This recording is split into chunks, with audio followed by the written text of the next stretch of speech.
Hey guys, welcome back to my channel. तो friends, आज इस वीडियो में हम लोग सीएचएस एंट्रेंस एग्ज़ाम 2024 के लिए लास्ट 50 डे स्टडी प्लान के बारे में बात करेंगे। लास्ट के इन दिनों में आपके पढ़ने का अप्रोच क्या होना चाहिए, इस चीज़ को हम डिसाइड करेंगे, क्योंकि यही टाइम है जो आपको सिलेक्शन के करीब और सिलेक्शन से दूर ले जा सकता है। तो चलिए वीडियो को स्टार्ट करते हैं।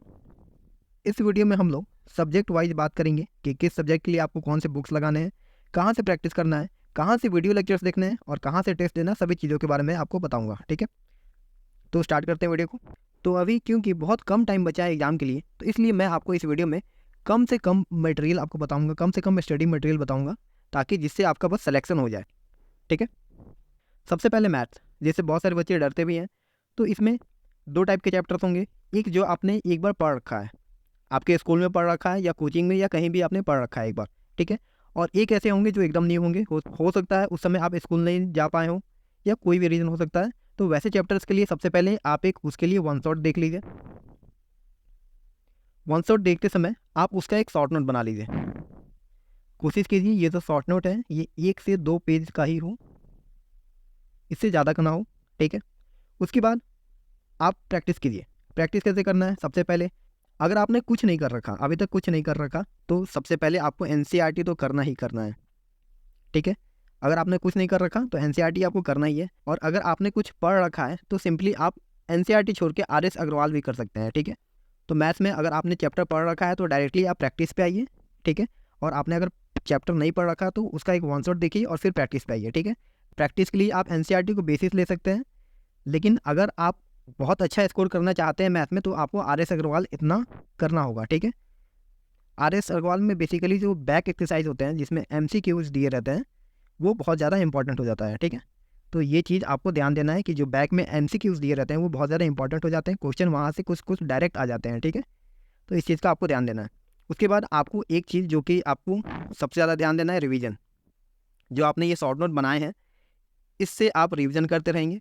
रिवीजन का बहुत बड़ा रोल है एग्जाम में, क्योंकि 2 घंटे का पेपर है। इसी 2 घंटे में आपको maths, science, SST, Hindi, English सभी चीज़ों को रिकॉल करना है, और ये तभी पॉसिबल है जब आपका बहुत ही अच्छा रिवीजन होगा। ठीक है, तो रिवीजन पे सबसे ज़्यादा आपको फोकस करना है। ठीक है, तो सबसे पहले कोई चैप्टर अगर बाकी है तो वन शॉट देके जल्दी से उसको निपटाइए।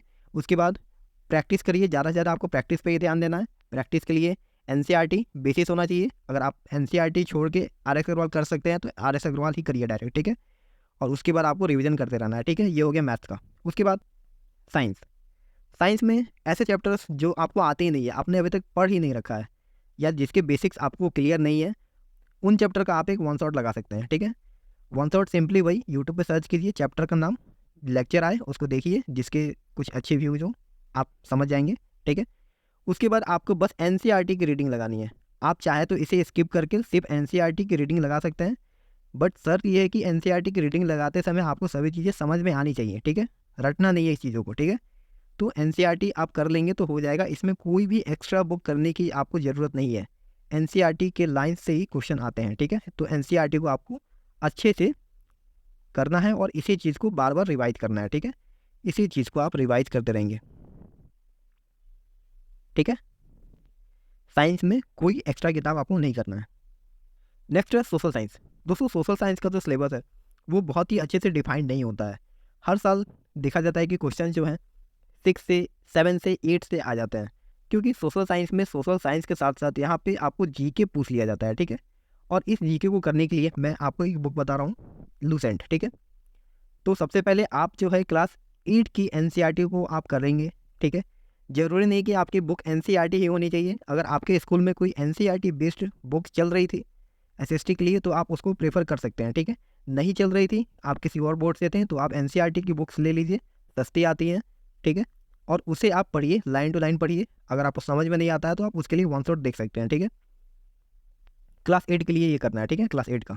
उसके बाद आप लूसेंट लीजिए, लूसेंट जीके। ओके, और इससे आपको हिस्ट्री, ज्योग्राफी, सिविक्स और इकोनॉमिक्स जो भी है, इससे आपको वो पढ़ना है, क्योंकि क्वेश्चंस यहाँ से आते हैं। जो जीके वाले क्वेश्चंस हैं वो डायरेक्ट आपको इधर से मिलेंगे। ठीक है, तो सोशल में आपको 2 काम करना है, अपने क्लास 8 की जो बुक्स हैं उसे पढ़ना है, प्लस एक और एक्स्ट्रा किताब पढ़ना है, Lucent. Clear. Next is English. English में 2 चीज़ है, पहला ग्रामर, दूसरा वोकैब। ग्रामर तो आपने बेसिकली स्कूल में पढ़ रखा होगा, बट दिक्कत आती है वोकैब में। वोकैब जनरली स्कूल में ज़्यादा फोकस नहीं किया जाता है, लेकिन कॉम्पिटिटिव एग्जाम में इस पे ज़्यादा फोकस होता है, ठीक है। तो आपको वोकैब अच्छे से तैयार करना है। वोकैब में जैसे antonym, synonym, one word substitution जिसको अनेक शब्दों के लिए एक शब्द भी बोलते हैं, और स्पेलिंग एरर। स्पेलिंग एरर से तो 2-3 सवाल आपको देखने को मिल ही जाएंगे, इससे भी आपको 2-3 सवाल देखने को मिल जाएंगे, प्लस ये सब से भी आपको सवाल मिल जाते हैं, ठीक है। तो इस पर आपको ज़्यादा फोकस करना है, ग्रामर से ज़्यादा आपको फोकस करना है वोकैब पे, ठीक है। तो इसके लिए आप कोई भी बुक ले सकते हैं, वोकैब की बुक एक ले लीजिएगा इंग्लिश। मैं यहाँ पे कोई स्पेसिफिक बुक नहीं बता रहा हूँ, या अगर आपके पास CHS की गाइड है अरिहंत वाली, तो उससे भी आप वोकैब कर सकते हैं, ठीक है। और याद रखिए, मैंने किसी भी सब्जेक्ट के लिए गाइड पढ़ने के लिए नहीं बोला, ठीक है। Last is Hindi. Same Hindi में आपको ग्रामर प्लस वोकैब करना होगा। ग्रामर कैसे करेंगे आप? ग्रामर आपके पास जो भी बुक है स्कूल में जो चल रही थी किताब, उससे आप ग्रामर कर लेंगे। उसके बाद वोकैब, उसी बुक में लास्ट में वोकैब भी दिया रहता है, तो उसी से आप वोकैब भी कर सकते हैं। और हाँ, जो इंग्लिश का वोकैब है वो भी आप स्कूल वाली बुक से कर सकते हैं, बट उसमें प्रैक्टिस थोड़ा ज़्यादा कीजिएगा, ठीक है। तो अगर मैं 5 लाइन में वीडियो को समराइज़ करूँ, तो सबसे पहले आपको मैथ्स के लिए RS अग्रवाल लेना है। RS अग्रवाल को सॉल्व करना है, ठीक है। साइंस के लिए आपको NCERT लेनी है। SST के लिए आपको लूसेंट लेना है, ठीक है। इंग्लिश के लिए आपके स्कूल में जो बुक चल रही थी वो, या अरिहंत की गाइड, या अगर आपने कोई और किताब खरीद रखा है तो आप उसे भी फॉलो कर सकते हैं। Same for Hindi. तो वीडियो का समरी यही है, आपको इन्हीं 5 चीज़ों को फॉलो करना है और आप भी अपनी ड्रीम स्कूल में पढ़ पाएंगे। लास्ट में मॉक टेस्ट के लिए आप सबसे पहले टेस्ट देने से पहले सिलेबस लगभग 60 to 75% सिलेबस कंप्लीट कर लीजिए।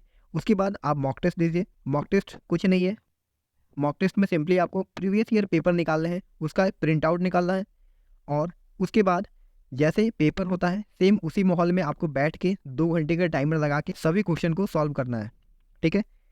कोई आपको इधर उधर से मॉक टेस्ट डाउनलोड करने की ज़रूरत नहीं है, सिंपली आप BHU के साइट पे जाइए, आप वहाँ से भी क्वेश्चन पेपर को डाउनलोड कर सकते हैं, या और भी बहुत सारे साइट्स हैं जहाँ से आप question paper previous year download कर सकते हैं। सिंपली उसको लगाइए, उससे ऑथेंटिक क्वेश्चन और कहीं नहीं मिलेगा, क्योंकि वो खुद CHS का ही पेपर है। और टेस्ट देने से पहले कोशिश ये कीजिए कि आपका कुछ % सिलेबस हो जाए, ठीक है, नहीं तो आप डिमोटिवेट हो जाएंगे, ठीक है।